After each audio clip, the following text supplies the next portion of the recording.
Hello and welcome to this instalment of Talkin Trim. I'm Jonathan Skinner and today we're looking at some fully trimmed items for the Jaguar E-Type 2+2 4-seater models.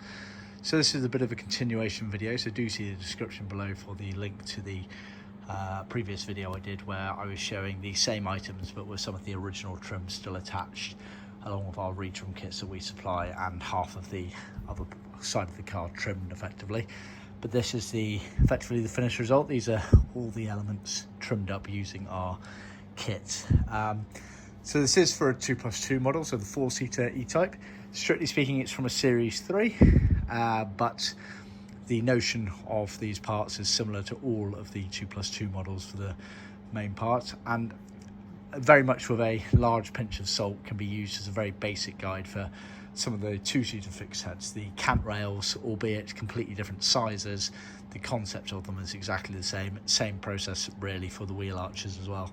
Completely different size, completely different kit, but the overall notion of them is very similar, so just bear that in mind. This kit here has been done in our cherry red OEM spec, so it's just vinyl. As such there. We can obviously offer in leather as well. And what we've got here is we've got the Cant Rails, which are 4 pieces. So you get the big long piece that goes round, then a bit that goes down the lower part of the window. You get a pair of those. You've obviously got the B-post side window panels there. You've got the main wheel arch covers here, along with the inspection cover plates there at the back. And these are foams here, which we supply for the trimming process of the wheel arches to the car. Just to refer to this in a book, let's see, I think, yeah.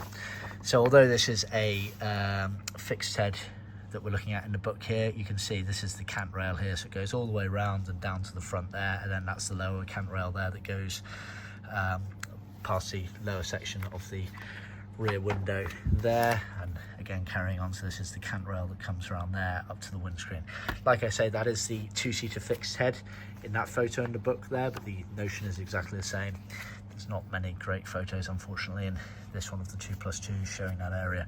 You can see there, that's the B-post on the 2+2, B-post side window rather, so it goes behind the driver's window, and you can see obviously the lower part of the cant rail there, and then the upper part there as it stretches around up next to the headliner section of the car. Now it's worth noting at this stage that the 2+2 Series 3s, which is what this car is from, they did have 2 variants kind of for the wheel arch and the B-posts. This is the far more commonly seen version on the majority of the cars. The very last versions of the cars, the later versions of the Series 3s, they had what they refer to as the second continuation, where the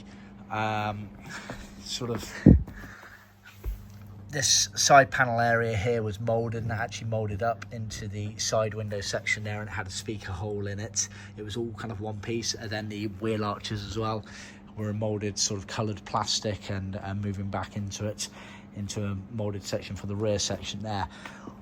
So that's what they refer to as the second continuation. They're quite rare, although you do see them. And we can also supply kits for that. In fact, see a link below in our video for a video showing those pieces there. But just note that this is the far more commonly seen version on the Series 3s and is fairly reflective of all the other series of the 2+2s as well. But the cant rails, effectively, they are a metal panel. These are the customer's original. He sent them to us and we've trimmed them up. We can do this to different levels, effectively. It depends on the condition of your metalwork. You know, does that need reconditioning? Does it need replacing? The rubber, which sits, you can just see where it starts there, and it goes all the way around on both sections there, which gets trimmed to. Often doesn't need replacing, but if it does, we can replace it. And then the chromes as well. A lot of people like to reuse their original chromes, and we do encourage that.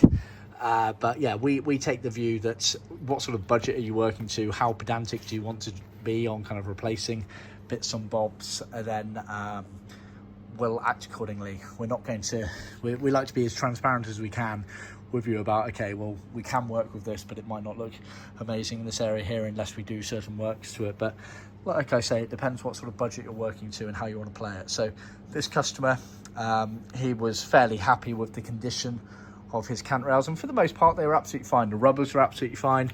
The chromes were, yeah, pretty decent condition. Once they're all up in the car, you're never really going to notice it. And the metals themselves, for the most part, were absolutely fine. There was one sort of area that we had to kind of work on to spruce it up a little bit, but for the most part they were fine. So these have stayed mostly original in terms of the hardware element of things, and we've trimmed them up. This kit, like I say, is in vinyl. Cant Rails are pretty tricky to trim. They're pretty organic as well. I imagine one Cant Rail to another on a car, in fact even just left to right on the car, the way you trim it's slightly different based on the gap in the chrome and the crimping of it, etc.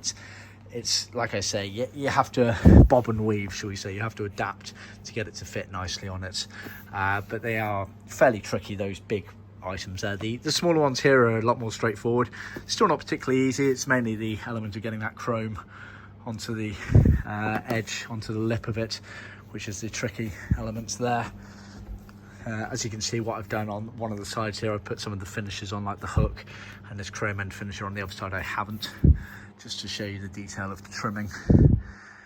But yeah, this is how they kind of look when they're all said and done, and you want decent resistance in that foam there. Like I say, the foam on this gentleman's was absolutely fine, but we can replace it if needs be.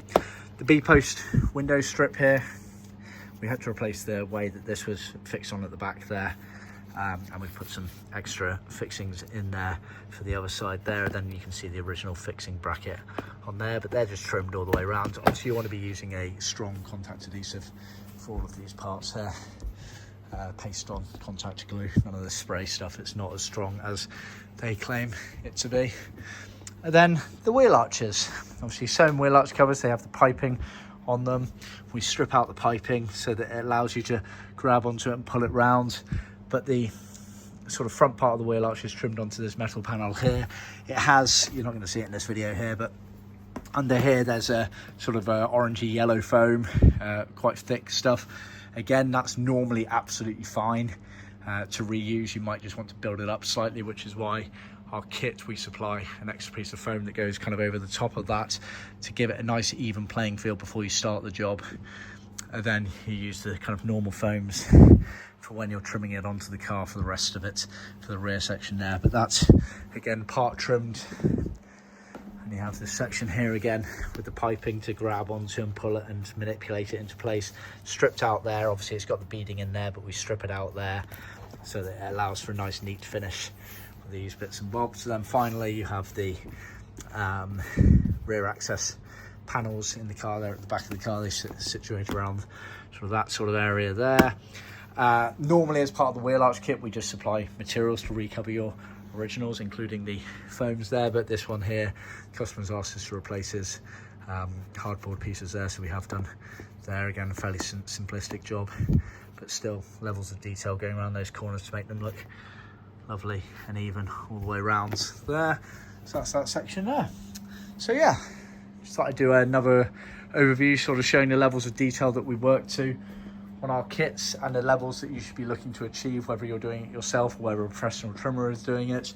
Of course, we're always open to advice if people need it, including professional trimmers. We've been doing the same kits over and over for almost half a century now. So although a trimmer might be generically experienced in trimming cars, there's nothing like having that experience of doing the same jobs over and over repetitively. So there might be tricks to the trade, shall we say, that even a professional trimmer might not be aware of, these sorts of things. And so we always say, you know, contact us.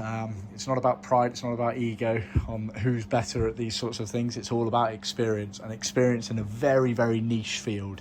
And that's where we come top trump, should we say, in the market, because we've been doing the same cars over and over for almost 50 years now.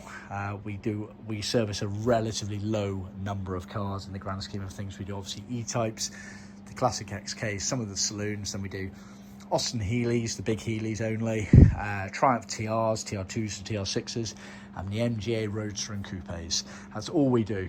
It's about 50 cars in all, but actually only probably 15 cars we're doing day in, day out. The rest of them come and go over the course of years, but E-Types, Mark IIs, MGA Roadsters, Austin Healey BJ8s, Austin Healey BT7s, TR3As, TR6s. We are doing those cars day in, day out. You wouldn't believe the numbers that we do. So we know a lot about these cars. We've experienced a lot of, should we say, issues over the years with the ways that things go into cars, and we've adapted and changed accordingly. And of course we know the general tricks of the trade to get things to work. So when you're trying to choose a supplier, really keep that in mind.